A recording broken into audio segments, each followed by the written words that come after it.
of the 2009 NASCAR Canadian Tire Series season takes place here on the high banks of Riverside International Speedway. It's NASCAR's only stop in the Maritimes, and the racing promises to be fast and tough, and we may crown our 2009 champion. Welcome to the high banks of this fast one-third mile oval in the heart of the Maritimes. The word Antigonish is Micmac in origin and represents, in a roundabout way, the place where branches are torn off by bears foraging.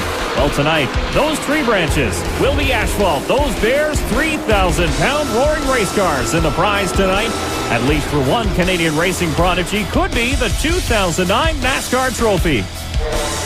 You're watching race number 12 of the NASCAR Canadian Tire Series, presented by Mobil 1 from beautiful James River, just a stone's throw from Antigonish, Nova Scotia. This is the Komatsu 300, presented by Wilson Equipment.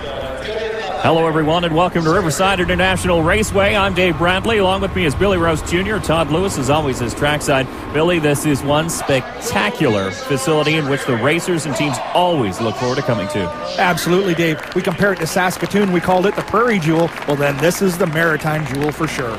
Well, if we take a look at the Castro point standings, it is the number 27 Walmart Ford Avenger Ranger who is on top and has been for nearly the entire season. The 17 of DJ Kennington is second, 138 points back, but depending on how things play out tonight, we could be crowning Andrew Ranger for the second time a champion.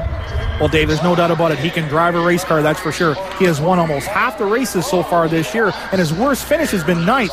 That's the way to string together points for a championship. 19 drivers lined up for time trials earlier today. It was the 17 Castrol Dodge of DJ Kennington who flexed his Kennington Mopar horsepower. A fast time of 14.917 seconds for an average speed of just over 80 miles an hour. Well, DJ Kennington, first pole of the year, and he was the only car to break the 15-second mark in time trials here today. Well, the sky's a little bit bluer here today. We were supposed to race last night, but a storm placed itself directly over Antigonish last night and washed us out. It stayed there all night long. Today, it's 20 degrees Celsius, slightly cloudy. With the command to start your engines, let's send it down to NASCAR public address announcer Adam Ross.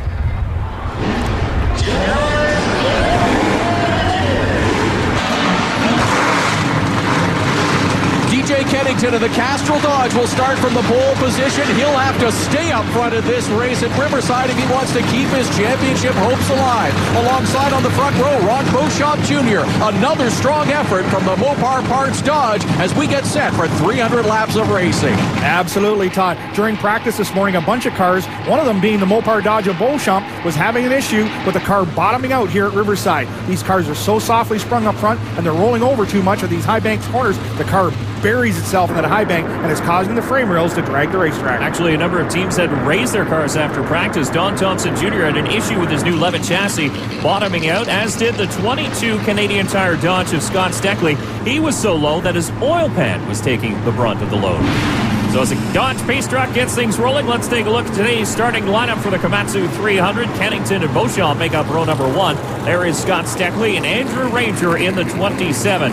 Row number 3 brings us Jeff Lapsevich driving the 23. Donald Chisholm, the hometown boy, is in the 98. Row number 4, Don Thompson Jr. in that brand new chassis. Kerry Mix drives the 02 Ford. He'll start alongside. Row number 5 is Brad Graham in the 19. Anthony Simoni drives the 95. And take a look back to row number 6. Mark Dilley is in the 9. Joey Hansen drives the 40.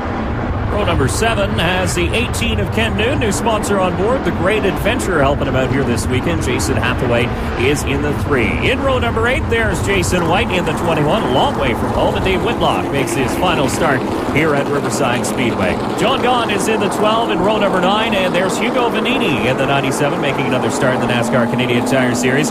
All alone in row 10 is the 55 of Dexter Stacy, involved in that rookie battle with the 40 of Hansen.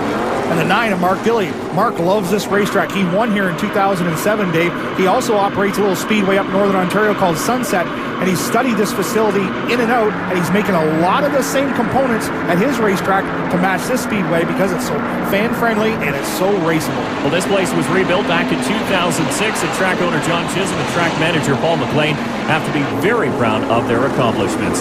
Just before the start, let's send it down to Todd for one last check of the pits. Fellas, a couple of things that we're following before this race goes green. It is the third year that NASCAR has been to Riverside Speedway, but it is the 40th anniversary of this fantastic track. We've enjoyed coming here. It always puts on a great show for the fans. The 98 hometown hero of Donald Chisholm had the fastest time in morning practice. He'll start from the 6th spot. Look for him to be a factor. Also a factor, the engine change that took place in the 39 car of Dave Whitlock. The Dickies Dodge dropped a valve at the last lap of practice. They got the change done. He's in the starting field and ready to go. Whoa, that was pretty close, Dave. He almost wadded it up there in the back of the 21.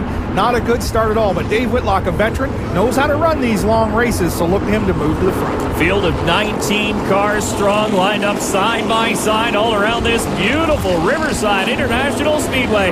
As the Dodge Pace Truck pulls off the green flag in hand, it's up and we're underway in the Komatsu 300.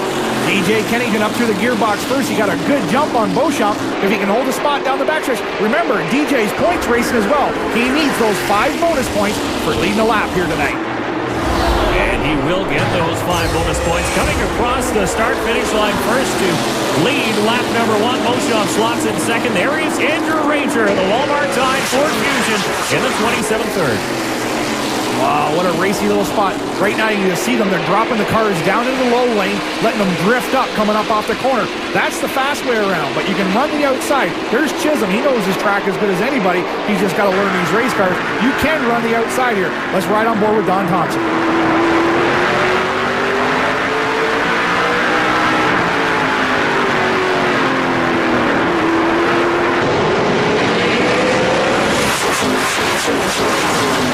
Listen to all that NASCAR horsepower here on the East Coast, Dave. Sounds like jet engines heading down the back chute.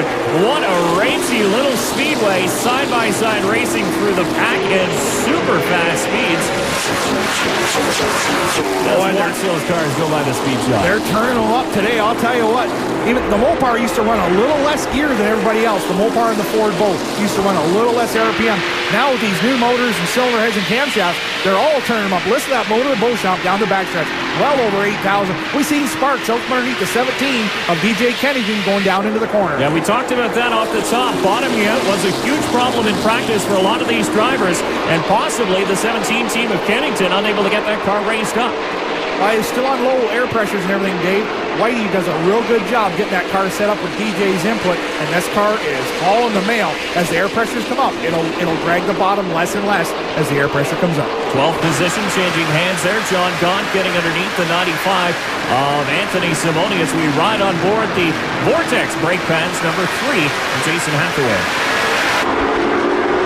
Still up front, we got a pair of Dodges. There's Andrew Ranger sitting there in 3rd spot, just watching the dance unfold. And you see DJ Kennington sliding up in the corners just a little bit. Billy, how important is it to hit that setup bang on right at the start of this race? Well, you gotta be good on fresh tires, and you also gotta be good in the long run. So it's really a fine line that Whitey has to walk when he's setting up DJ's car. But you know what? It's doable, and what you'll see is they'll drop it down the bottom and let it slide up in the middle, dime in the corner off, they call it, and get you a real good drive off the corner. Good battle for 4th, 5th, and 6th there between Scott Steckley, Jeff Lapsovich, and the 4 of Don Thompson Jr., the winner last year here at Riverside International Speedway. You see some smoke coming from the back end of the 4. You see that as he goes down into 1 and 2. You just wonder if he's dragging the bottom again, or maybe they damaged something earlier in the day. If they're dragging the bottom earlier, could have dragged an oil line, touched the oil pan. There's a lot of things could have happened underneath the car. We'll have to keep an eye on the 4.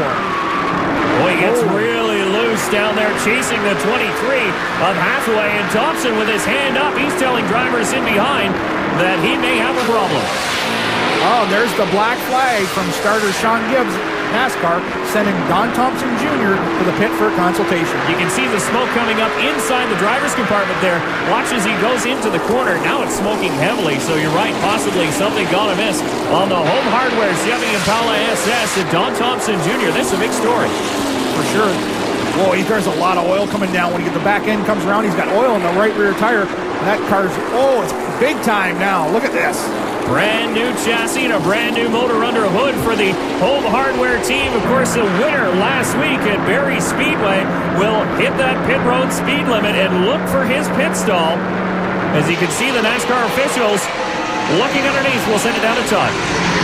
What a of smoke coming out of that Home Hardware Chevrolet, guys, as they go underneath the hood to have a look. They thought at first it might be a rear gear. They're looking under the hood. Now the engine is off. Doesn't look like it's from the rear end, but it is serious for Don Thompson Jr.